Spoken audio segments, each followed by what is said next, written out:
Hello hi అండి. అందరూ ఎలా ఉన్నారు? ఈరోజు మనం చెప్పుకునే స్టోరీ భార్యమణి సీరియల్ ఎపిసోడ్ 52. స్టోరీలోకి వెళ్ళే ముందు మన ఛానల్ని కొత్తగా చూసేవాళ్ళు తప్పకుండా సబ్స్క్రైబ్ చేసుకోండి. ఇంకా సబ్స్క్రైబ్ చేసుకున్న వాళ్ళందరికీ చాలా థ్యాంక్స్ అండి. స్టోరీలోకి అయితే వెళ్ళిపోదాం. అభి నవ్వుకొని, నేను నీ మొగుణ్ణే, నీకు ఇటువంటి షాక్ ట్రీట్మెంట్ ఇస్తే కానీ జాగ్రత్తగా ఉండవు అని అనుకుంటూ జనని ఎన్ని తిట్టినా మౌనంగా వింటున్నాడు. రే బావా, నువ్వే కదా, నువ్వు జైలుకి వెళ్ళి వచ్చినా నీలో మార్పు రాలేదా? నువ్వు నా భర్త చేతిలో చస్తావు ఇలాంటి వెధవ పనులు చేస్తే. మర్యాదగా నన్ను వదిలే, కనీసం నిన్ను ప్రాణాలతో ఉండేలా చేస్తాను అని అంటుంది. జనని ఆ గిరిగాన్ని బావ అనడం నచ్చక జనని వీపు మీద చిన్నగా గిల్లాడు. దొంగ సచ్చినోడా, నన్నే గిల్లుతావా? ఉండు, మా ఇంత చెప్పి నీ చేతులు రెండు నరికించేస్తాను అని అంటుంది. జనని మాటలకు అభికి నవ్వు ఆగడం లేదు.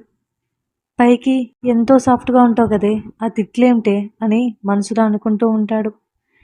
జనని నడుము మీద వేలుతో రాస్తాడు. వెంటనే అభి చేసిన పనికి అభి అని తెలియక భయం, కంగారు మొదలై ఎవరైనా నన్ను కాపాడండి అని గట్టిగా అరవడం మొదలుపెట్టింది. అభి వెంటనే జనని నోరు మూసి వెనక నుండి హత్తుకోగానే భయం ఇంకా ఎక్కువయింది. అభి జనని చెవి దగ్గరికి వెళ్ళి, భయపడ్డావా భార్యమణి గారు అని అంటాడు. జనని నోటు మీద చేయి తీసి చేతికి కట్టిన కట్లు విప్పుతాడు. జనని ఏడవడం ఆపి, మీరా అని కోపంగా అడుగుతుంది. జనని కట్లు విప్పి, నేనుండగా నీ మీద ఎవరినైనా చేయి వేయనిస్తానా అని అంటాడు. ఏంటండి ఈ నాటకాలు, ఎంత భయపడ్డానో తెలుసా, గుండె ఆగినంత పనైంది అని అంటుంది. ఏడుపు బిగపెట్టుకొని చెప్తుంది జనని.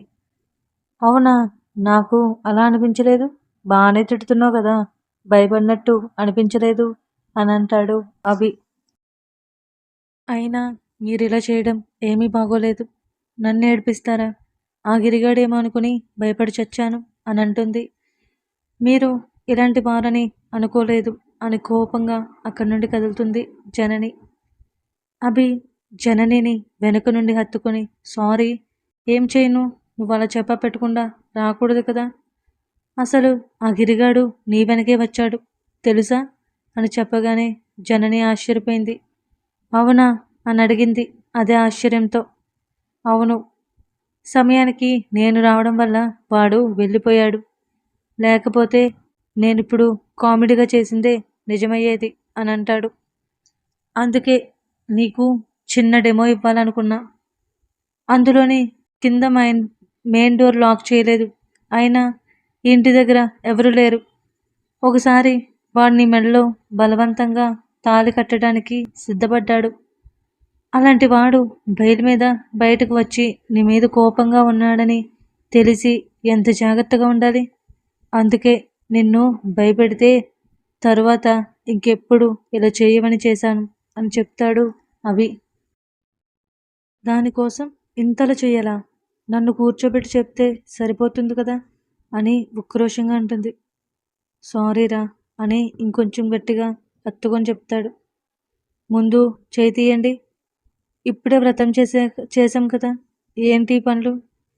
ఈరోజు మనం దూరంగా ఉండాలి అని చెప్పాను కదా అని కొంచెం కోపంగా చెప్తుంది. అయినా మీరు చేసిన దానికి ఈ ఒక్కరోజే కాదు, ఈ వారం అంతా ఇలాగే ఉండండి అని కోపంగా అక్కడి నుండి వెళ్ళిపోయింది. అదేంటి ఎంత పెద్ద షాక్ ఇచ్చింది అనుకొని జనని వెనకే వెళ్ళాడు అభి. భోజనాలు అయిపోయాయి. సాయంత్రం సుమిత్ర వాళ్ళు బయలుదేరడానికి సిద్ధమయ్యారు. పట్టాభి గారు, ఏం కంగారు వచ్చిందని అప్పుడే వెళ్తున్నారు, 2 రోజులు ఉండి వెళ్ళొచ్చు కదా అని అంటాడు.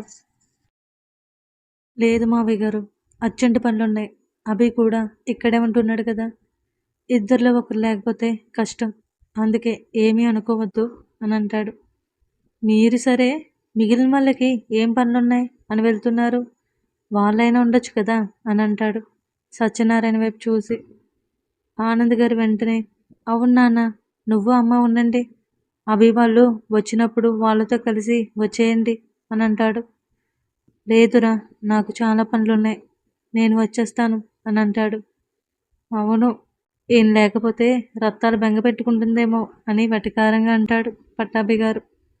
వెంటనే అన్నపూర్ణ గారు, రత్తాలు ఎవరన్నయ్య గారు అని అంటుంది. అదే అమ్మా, రత్తాలంటే ఇప్పుడు పనిచేస్తుంది కదా మీ ఇంట్లో రవణమ్మ, వాళ్ళమ్మ అని అంటాడు. రత్తాలు లేదు, కిత్తాలు లేదు, వాడేదో అలా వాగుతాడు కానీ నువ్వెప్పుడు ఈ ఊరు చూడలేదు కదా, ఊరు చూద్దు కానీ మన అభితో వెళ్దాంలే అని అంటాడు.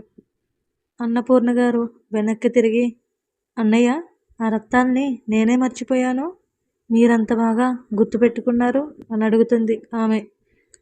పట్టాభి గారు నోరు విప్పుతుంటే సత్యనారాయణ గారు వచ్చి, రత్తాలు వంటలు బాగా చేసేది కదా, దాని వంటలు రుచి మర్చిపోలేదనుకుంటా, అందుకే గుర్తుపెట్టుకొని ఉంటాడు కానీ నువ్వురా అని సత్యనారాయణ గారు లాక్కెళ్ళిపోయారు. పట్టాభి గారు నవ్వుకున్నారు. ఆనంద్ గారు, సుమిత్ర గారు ఇద్దరూ బయలుదేరి వెళ్ళారు. గగన్, మాధవి కూడా ఇద్దరూ బయలుదేరారు. అభి గిరిని ఒక పెద్ద గోతాములో మూటగట్టి గగన్ డిక్కీలో పెట్టాడు. వాటితో పాటు సేఫ్టీకి ఇంకో 2 మూటలు కొబ్బరి బొండాలు పెట్టాడు. గగన్, మాధవి వాళ్ళు కూడా అక్కడి నుండి వెళ్ళిపోయారు. ఓల్డ్ కపుల్స్, న్యూ కపుల్స్ మాత్రమే అక్కడున్నారు. జనని అభిని చూసి మూతి తిప్పుకొని అక్కడి నుండి కాంతమ్మకి హెల్ప్ చేయడానికి వెళ్ళిపోయింది. అభి 2 చేతులు పైకి పెట్టుకొని మేడం గారు అలక ఎలా తీర్చాలి అనుకుంటూ ఉన్నాడు. మాధవి మధ్యాహ్నం నుండి గగన్ని కనబెడుతూనే ఉంది. చాలా హ్యాపీగా ఉన్నాడు. విషయం ఏమిటబ్బా అని అనుకుంటూ ఉంది. గగన్ని చూస్తూ, ఏంటి చాలా హ్యాపీగా ఉన్నట్లున్నారు అని అడుగుతుంది. నిన్నటి వరకు నాతో ఎంతో ఆడుకున్నావు, చెప్తా నీ పని అని అనుకుంటూ, అంతా మీ పుణ్యమే అని అంటాడు. నేనేం చేశానండి అని నవ్వుతూ అడుగుతుంది మాధవి. అంటే మీరే కదా మీనుకి నా నెంబర్ ఇచ్చింది అని సిగ్గుపడుతూ అడుగుతాడు. అవును నేనే, అది తెలిసిందే కదా, మళ్ళీ కొత్తగా అలా మెలికలు తిరుగుతూ అడుగుతారేంటి అని అంటుంది మాధవి. అయినా మీను ఏంటి, దాని పేరు మీనా అని అంటుంది మాధవి. మీనా అని మీరు పిలుచుకోండి, నేను మాత్రం ముద్దుగా మీను అనే పిలుస్తాను, తనకి అలా పిలిస్తేనే నచ్చుతుంది అని అంటాడు. ఏంటి అని కళ్ళు 2 పెద్దవి చేసి అడుగుతుంది మాధవి. అవును, ఎందుకంతలో షాక్ అయ్యారు? తను నన్ను లవ్ చేస్తుందంట, రాత్రి మెసేజ్ చేసింది ప్రపోజ్ చేస్తూ. అయితే మీరు రిప్లై ఇవ్వలేదు కదా అని అడుగుతుంది. గగన్ లోపలే నవ్వుకుంటూ, ఆ విషయం మీకెలా తెలుసు అని అడుగుతాడు. మాధవి తడబడుతూ, అంటే ఉదయం అది నాకు మెసేజ్ పెట్టిందిలే అని అంటుంది.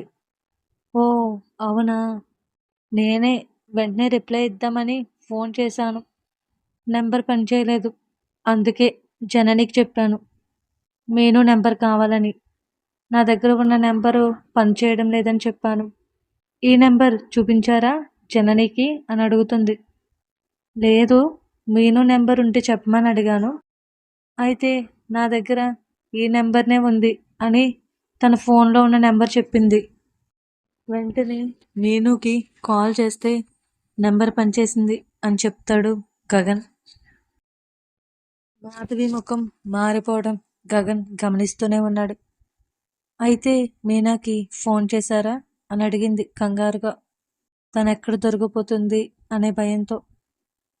చేశాను, మెసేజ్ తనే చేసిందని చెప్పింది, ఆ నెంబర్కి ఎప్పుడు మెసేజ్ కానీ ఫోన్ కానీ చెయ్యొద్దు, ఈ నెంబర్నే సేవ్ చేసుకోమని చెప్పింది, నేను కూడా తనకి ఐ లవ్ యూ టూ అని చెప్పేశాను అని సిగ్గుపడుతూ చెప్తాడు గగన్. మాధవి గుండెల మీద చెయ్యి వేసుకొని, దొంగ మొహం, అలా ఎలా చెప్తుంది, అది అసలు మెసేజ్ చేయలేదు కదా, ఆ మెసేజ్ చేసింది నేను కదా, అబద్ధం ఎలా చెప్తుంది, ఓ గగన్ గారు ఎర్రగా బుర్రగా అందంగా ఉంటారు కదా, ఎగరేసుకుని పోదామని అనుకుంటుందా రాక్షసి అని తిట్టుకుంటూ ఉంటుంది. ఏంటండి ఏం మాట్లాడరు అని అంటాడు గగన్.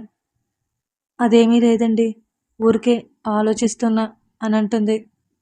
కానీ తనకి వస్తున్న కన్నీటిని బలవంతంగా ఆపుకుంటుంది. నా ప్రేమని అదెవరితో తన్నుకొని పోతుంటే ప్రాణం పోయినట్టుంది మాధవికి. ఇప్పుడు ఏం చెయ్యాలో తనకి అర్థం కావడం లేదు. రేపొకసారి మీనాతో మాట్లాడాలని అనుకుంటుంది మాధవి.